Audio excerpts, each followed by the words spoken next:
All right, guys, you are not going to want to miss this one. Woke liberal Somali Congresswoman Ilhan Omar looks like she may be removed from Congress and deported. If the allegations in this story are true, Omar is finished. And stay till the end because I do have some evidence that actually backs up the claims that are made here. Take a listen to this. With a federal investigation underway concerning the immigration status of Minnesota Congresswoman Ilhan Omar, one woman has been publicly raising red flags for years, and she believes she knows where the trail will lead. President Trump has been calling Congresswoman Ilhan Omar into question recently, and White House border czar Tom Homan has confirmed there is an open investigation concerning her immigration status. You're no stranger to politics, I know, AJ, having run for Congress yourself, but you have been raising red flags about Omar for years now. I know there's a bit of a backstory here, but walk us through what you've uncovered. Right. Well, in 2019,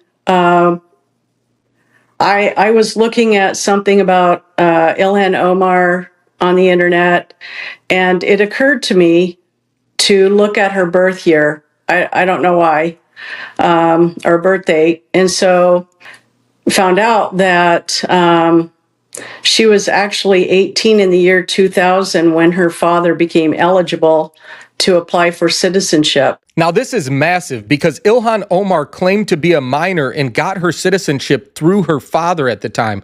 But if she was not a minor, then she would have had to get it on her own. Now, this should be easy enough to verify, you would think, but take a listen to this, and it's truly shocking. Not anyone has ever verified her citizenship, not the Minnesota Secretary of State, the FEC, or Congress itself. I then went to the Minnesota Secretary of State's office in October of 2019, I believe, and I asked questions and found out that they didn't verify her citizenship, and they actually don't. So how do you verify their citizenship if they're foreign-born? But that's outside of our realm. There's no authorization in the statutes for us to follow, double check on people, verify their status and things like that. They sign the affidavit. That's the certification statement, and that's just the way it is right now. There is no law that requires us, and in fact, because there is no law telling us to do that, we would be violating the laws by checking up on people. We don't verify everybody is a citizen. We don't verify everybody is a citizen. We don't verify everybody is a citizen. Now, this is just unbelievable. You have to be a U.S. citizen to be a member of Congress, and nobody has ever verified that. Not to mention that Ilhan Omar actually changed her date of birth on the official government website. Take a look at this. Yeah, you've been putting all of this out there on social media. And again, you have been for years. I know one of your posts recently was even shared by President Trump's Truth Social account. It's not just your opinion, though. You've documented all of this. And you can see for yourself, the screenshots were, as you say, Omar changed her birth year from 1981 to 1982. Despite the documentation, many still have doubts, especially those who've pointed out that USCIS doesn't release full records publicly and name verifications may affect searches. But what do you say to those who doubt this story? I believe that the whole narrative that Ilhan Omar became a citizen at the age of 17, that narrative that's documented has been sold for so long that people have bought into it and they believe it. But where is the documentation? No one has seen her official naturalization records. No one. Not the Minnesota Secretary of State, not the Federal Election Commission, not Congress. And there is enough evidence now, especially in changing her birth year. I mean, who does that? Who goes to that effort of, I'm in Congress now and I've just noticed that my birth year is incorrect? No, that's a red flag. That is a huge red flag. Who changes their birth year after they get elected to office? But I want you guys to take a look at something that may have gotten glossed over. Look at the document they showed during that clip. This is an immigration search request for Ilhan Omar's father, Nur Omar Mohammed, and it says it's a non-existence of record, which means that there are no immigration records existing for him, and they go back all the way to 1924. That is very bizarre and just raises more questions. Now, all of this would be very easy to put to rest if Ilhan Omar would just at least deny it or address it in any way. But take a listen to what has happened so far. I know you've been, again, publishing all of this for years, claiming that Ilhan Omar is a foreign nationalist sitting in U.S. Congress. I'm curious, though, what kind of backlash have you faced for all of this, and has she disputed your findings at this point? Well, Ilhan Omar has never disputed anything that I have publicly shared or questioned.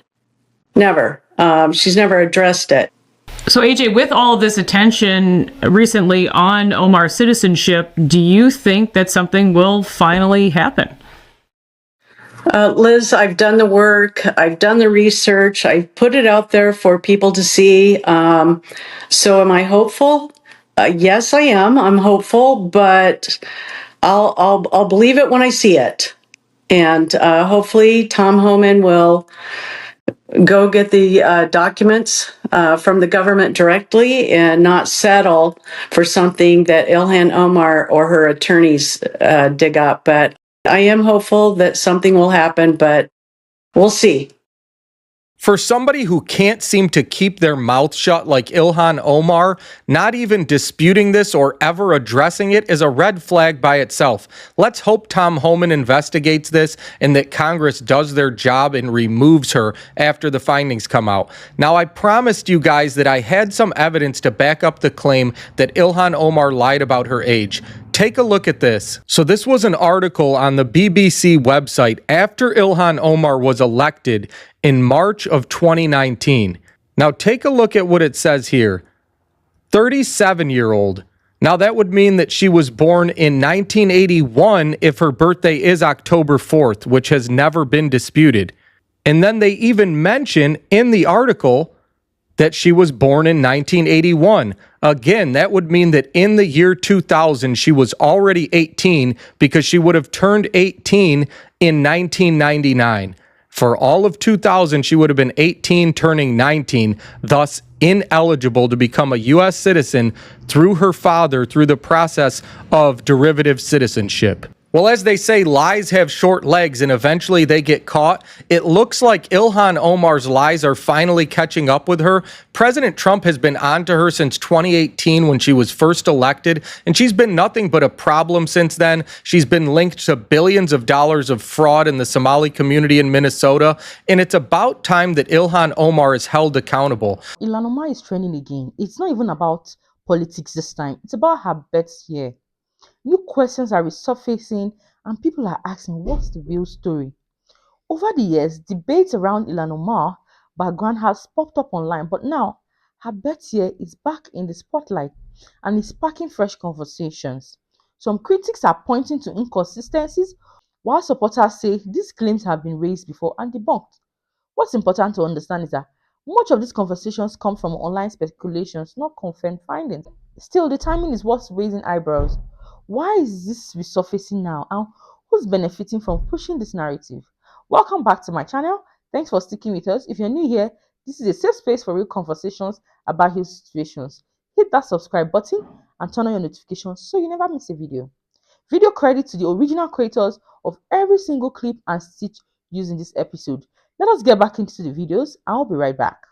Ilhan Omar may yet face denaturalization and deportation even as a sitting member of Congress. Now, the big story is that Donald Trump has been talking about how she married her brother. The White House put out a statement saying, yes, Ilhan Omar married her brother. That is immigration fraud and means that she is subject to denaturalization and deportation. Anybody, according to the law, who engages in immigration fraud can be denaturalized and deported. However, the argument here is a little bit mixed. The idea is that she got her citizenship legitimately, but She then used that to illegitimately get other people, namely her brother, who she falsely married, citizenship. The argument is that's still immigration fraud. You can still be denaturalized and deported because the purpose of your citizenship in the first place, even if it was legit, was to facilitate a crime against the United States. Now, the other side argues, even if it's true she married her brother, you can't denaturalize her because her citizenship is legitimate. Until now, ladies and gentlemen, that's the narrative. But we've got this massive report suggesting Ilhan Omar was actually 18 when her father became a citizen. Thus, she was ineligible, meaning she might not actually be a legal citizen. And I don't know what's true. This is just the report, but we got this from the Post-Millennial. Ilhan Omar lied about becoming a citizen as a minor through her father. She was 18. Quote, I became a citizen actually before I turned 18. My father became a citizen, and so I got my citizenship through that process. They pulled up documents showing that she altered her birth year. The argument then being, if she was 18, she would not be eligible to receive citizenship through her father because she is an adult. So they change her birth year because how are you really going to track that down? Anyway, we have seen this time and time again. So this fits an MO. These people in Europe, they come across, and when they're asked how old they are, they say 16, 17, when in fact they're 20 or 24 years old. And they do this because it is a faster and easier legal process for minors. The system is being exploited. We are being taken advantage of. Here's the report from the Post-Millennial. A former congressional candidate in Minnesota. I've got to ask, what exactly is it that we're waiting on? What are we waiting for? Why is Ilhan Omar still a member of Congress? Why is Ilhan Omar still stateside? Why has Ilhan Omar not been arrested? Why? Those are too many whys. This woman has called for violence. This woman incites violence against the president, against federal agents, against conservatives, and nobody is doing anything about it. You guys are just sitting back and twiddling your thumbs. Why? Allegedly becoming a U.S. citizen fraudulently, the massive amounts of fraud that she's responsible for and has committed herself, the violence that she has been inciting even as of yesterday. How much more? What else is it going to take for something to actually get done about this woman? And Bonnie, make an arrest already. One thing is clear. Whether fact or rumor, this story is getting attention fast. But the real question is this truth being uncovered or just another viral distraction? Let me know what you think in the comments. If you value conversations that go deeper than headlines, hit that like button, subscribe if you haven't already, turn on your notifications so you never miss future discussions. This channel exists just because of you, and conversations like this matter because you engage. Thank you for watching. Stay informed, stay compassionate, and most importantly, stay active in the dialogue. I'll see you in the next one. Bye-bye.